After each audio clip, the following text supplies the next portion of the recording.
Halo Jeyang, selamat datang di NFA Anime. Bagi kalian yang mau dengar kelanjutan chapter 37 kemarin, ikutin terus video ini dan jangan lupa like, komen, dan subscribe. Scene kali ini menampilkan Boruto yang mengepalkan tangannya dengan sangat kuat. Wajahnya dipenuhi rasa gelisah setelah mengetahui Sarada berada tepat di markas Jura. Di dalam pikirannya hanya ada satu pilihan, yaitu segera pergi menyelamatkan Sarada sebelum Hidari berubah pikiran dan benar-benar menyerapnya. Namun Kashin Koji kembali mengingatkan, jangan biarkan emosimu mengendalikan keputusanmu. Mereka sudah memperhitungkan semua kemungkinan. Boruto terdiam. Ia tahu ucapan Kashin Koji benar. Tetapi sebagai seorang yang selama ini selalu melindungi Sarada, ia tidak mungkin hanya berdiam diri. Di sisi lain, Eida kembali memusatkan penglihatannya. Dia melihat situasi di markas Jura berubah semakin tegang. Code mulai menyadari bahwa Hidari sama sekali tidak berniat langsung membunuh Sarada. Hal itu justru membuat Code kesal. Apa yang kau lakukan? Habisi dia sekarang, bentak Code. Namun Hidari hanya menoleh sekilas. Aku penasaran kenapa keberadaan gadis ini membuatku merasa begitu familiar. Ucapan itu membuat Code semakin marah. Ia sadar bahwa sisa ingatan Sasuke yang berada di dalam diri Hidari mulai mempengaruhi nalurinya. Sarada yang melihat kesempatan itu perlahan mengambil jarak. Sharingannya terus berputar sambil mengamati semua celah yang mungkin bisa digunakan untuk melarikan diri. Sayangnya, sebelum ia bergerak, akar-akar Shinju kembali muncul dari tanah dan mengepung seluruh tubuhnya. Sementara itu di Konoha, Jura akhirnya tiba tepat di depan kantor Hokage. Semua shinobi menahan nafas. Konohamaru sudah bersiap mengeluarkan Rasengan kapan saja jika Jura bertindak agresif. Namun, secara mengejutkan Jura tidak menunjukkan sedikit pun niat menyerang. Ia menatap pintu kantor Hokage lalu berkata dengan tenang, "Aku ingin berbicara dengan Shikamaru Nara." Ucapan itu membuat seluruh shinobi semakin waspada. Shikamaru akhirnya keluar dari kantornya dan berdiri tepat di hadapan Jura. "Kau datang hanya untuk berbicara?" Jura mengangguk. "Aku hanya ingin mengetahui satu hal, di mana Uzumaki Naruto berada." Mendengar pertanyaan itu, ekspresi Shikamaru langsung berubah. Ia sadar jika sampai Jura mengetahui Naruto masih hidup berdasarkan pernyataan Boruto, maka bencana yang jauh lebih besar akan terjadi. Di tempat lain, Amado yang sedang memperhatikan seluruh perkembangan melalui sistem pemantauannya perlahan tersenyum tipis. Semuanya bergerak sesuai perhitungan, gumamnya. Namun senyum itu justru membuat Sumire merasa semakin curiga. Ia mulai yakin bahwa Amado masih menyembunyikan sesuatu yang jauh lebih besar daripada sekedar rencana menghidupkan kembali putrinya. Boruto terus mendengarkan Eida yang masih menggunakan Shinrigan untuk mengawasi keadaan di markas Jura. Wajahnya terlihat semakin tegang setiap detik berlalu. Ia menggetarkan giginya sambil mengepalkan kedua tangan. "Apa yang sedang mereka lakukan sekarang?" tanya Boruto dengan nada terburu-buru. Eida memejamkan mata sejenak untuk memperjelas penglihatannya. Code masih berada di sana. Hidari juga belum bergerak menyerang Sarada. Tapi ada sesuatu yang aneh. Mitsuki dan tim 10 yang sudah berada dengan Eida pun bertanya, "Aneh bagaimana?" Hidari terus menatap Sarada, tatapannya berbeda. Dia seperti sedang mencoba mengingat sesuatu. Semua orang saling berpandangan. Kashin Koji yang sedari tadi diam akhirnya membuka suara. "Berarti kemungkinan yang kupikirkan itu benar." Boruto langsung menanggapi, "Maksudmu apa?" Hidari memang lahir dari pohon dewa, namun tubuhnya berasal dari Sasuke Uchiha. Walaupun kesadarannya sudah berbeda, sepertinya masih ada serpihan naluri Sasuke yang belum sepenuhnya hilang. Ucapan Kashin Koji membuat suasana menjadi semakin sunyi. Boruto teringat bagaimana Sasuke selalu mempertaruhkan nyawanya demi melindungi putrinya. Jika benar masih ada sisa insting itu, maka Hidari kemungkinan sedang mengalami konflik di dalam dirinya sendiri. Namun Kashin Koji kembali menggeleng. Jangan berharap terlalu banyak.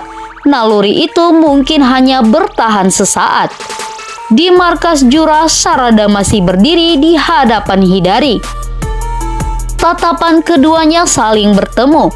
Semakin lama Sarada melihat wajah Hidari, semakin sulit baginya menerima kenyataan bahwa sosok di depannya memiliki wajah yang sangat mirip dengan ayahnya. Perlahan Hidari mengangkat tangannya, Sarada langsung mengambil posisi bertahan. Namun Hidari justru bertanya dengan suara pelan, "Kenapa melihatmu membuat dadaku terasa aneh?" Sarada membelalakkan matanya. Ia tidak menyangka makhluk seperti Hidari mampu mengucapkan kalimat seperti itu. Sebelum Sarada sempat menjawab, Kode melompat ke depan mereka. Cukup. Puluhan Tsumeaka langsung bermunculan dari bekas cakarnya. Mereka bergerak cepat mengepung Sarada dari segala arah. Sarada segera melompat ke belakang sambil melepaskan beberapa kunai yang telah dipasangi kertas peledak. Ledakan besar memenuhi ruangan. Asap tebal mengepul ke segala arah. Namun ketika asap mulai menghilang, seluruh Tsumeaka masih berdiri utuh. Kode tersenyum, serangan seperti itu tidak akan berguna. Sarada menarik nafas panjang. Ia sadar jika terus bertarung seperti ini, cakranya akan habis sebelum Boruto datang. Di saat yang sama, di Konoha, para shinobi mulai memenuhi sekitar kantor Hokage. Konohamaru berdiri paling depan. Di belakangnya terdapat Sai, Moegi, beberapa anggota Anbu, serta puluhan ninja senior yang terus mengawasi pergerakan Jura. Jura sama sekali tidak menunjukkan permusuhan. Ia hanya memandang Shikamaru. "Aku hanya ingin jawaban." Shikamaru tetap tenang meskipun keringat dingin mulai mengalir di pelipisnya. Naruto sudah lama tidak berada di desa. Jura tersenyum tipis. Itu bukan jawaban. Shikamaru menyadari Jura bukan lawan yang mudah untuk dibohongi. Makhluk itu seolah mampu membaca perubahan ekspresi manusia. Di sisi lain, Koharu dan Homura juga sedang menerima kedatangan daimyo. Kobu berdiri tidak jauh dari mereka dengan senyum penuh kemenangan. "Daimyo sama, saya sudah mengatakan semuanya." Shikamaru menyembunyikan terlalu banyak hal dari negara. Daimyo tidak langsung menjawab. Ia hanya meminta agar Shikamaru segera dipanggil setelah urusannya dengan Jura selesai. Kobu kembali tersenyum. Baginya, jika Shikamaru gagal menghadapi situasi kali ini, maka posisinya sebagai Hokage akan berakhir. Namun tanpa disadari Kobu, ancaman yang sebenarnya bukan berasal dari politik, melainkan dari makhluk yang saat ini sedang berdiri di depan kantor Hokage. Sementara itu di laboratorium Amado, Amado kembali memandangi tabung besar yang berisi tubuh putrinya. Ia membuka sebuah panel rahasia. Di dalamnya muncul data yang belum pernah diperlihatkan kepada siapapun. Puluhan kode program terus bergerak memenuhi layar. Amado berbicara pelan. "Kalau prediksiku benar, hari ini mereka semua akan mulai bergerak." Sumire yang diam-diam memperhatikan dari balik pintu semakin curiga. Ia merasa Amado sudah mengetahui semua kejadian jauh sebelum semuanya terjadi. Bahkan seolah-olah seluruh langkah Jura, Kode, dan Kashin Koji telah berada dalam perhitungannya. Kembali ke markas Jura, Boruto akhirnya mengambil keputusan. "Aku akan menyelamatkan Sarada." Kashin Koji tidak lagi mencoba menghentikannya. Sebaliknya ia berkata, "Kalau begitu bersiaplah. Begitu kau memasuki markas itu, masa depan yang kulihat akan mulai berubah. Boruto menarik nafas panjang. Kilatan petir ungu mulai menyelimuti tubuhnya. Dalam sekejap, ia menghilang menggunakan Hiraishin menuju salah satu tanda cakra yang sebelumnya telah ia tinggalkan di anting milik Sarada. Di saat yang sama, Hidari perlahan menoleh ke arah langit. Ia merasakan cakra yang sangat dikenalnya semakin mendekat. Dia datang. Kode tersenyum lebar. Akhirnya perang ini benar-benar dimulai. Sarada mulai terdesak. Puluhan Sumiaka terus menyerangnya tanpa henti. Ia berhasil menghancurkan beberapa di antaranya menggunakan Chidori. Tetapi jumlah mereka terus bertambah.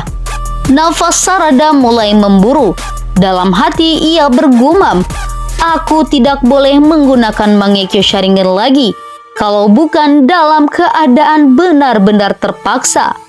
Namun Kode mulai kehilangan kesabarannya. Ia mengangkat kedua tangannya. Ratusan bekas cakar hitam muncul di seluruh dinding markas. Semua Tsumiaka keluar secara bersamaan. Melihat jumlah musuh yang terus bertambah, bahkan Hidari ikut terdiam. Tiba-tiba salah satu bekas cakar Kode bergetar hebat. Kode langsung menoleh. Ekspresinya berubah. Tidak mungkin. Detik berikutnya, sebuah kilatan petir biru menyambar keluar dari Tsumiato. Sosok Boruto muncul dengan pedang di tangannya. Dalam satu gerakan cepat, ia langsung menebas beberapa Tsumiaka hingga hancur berkeping-keping. Sarada menoleh dengan mata membesar. Boruto berdiri tepat di depan Sarada tanpa mengalihkan pandangannya dari Kode. "Aku terlambat sedikit." Kode tertawa pelan. "Akhirnya kau datang juga." Di belakang Kode, Hidari perlahan memperlihatkan sebuah pedang dari tangannya. Sementara jauh di Konoha, Jura masih berdiri tenang di depan Shikamaru. Ia perlahan mengangkat kepalanya ke arah langit. Kemudian ia tersenyum. Dia akhirnya bergerak. Shikamaru langsung menyadari sesuatu. Boruto telah tiba di markas Jura. Dan sejak saat itu, seluruh rencana yang telah disusun Kashin Koji mulai memasuki tahap yang tidak lagi bisa diprediksi. Dua pertempuran besar pun akan berlangsung secara bersamaan. Boruto menghadapi Kode dan Hidari demi menyelamatkan Sarada, sementara Shikamaru harus mempertahankan rahasia terbesar Konoha di hadapan Jura yang semakin dekat dengan tujuan utamanya.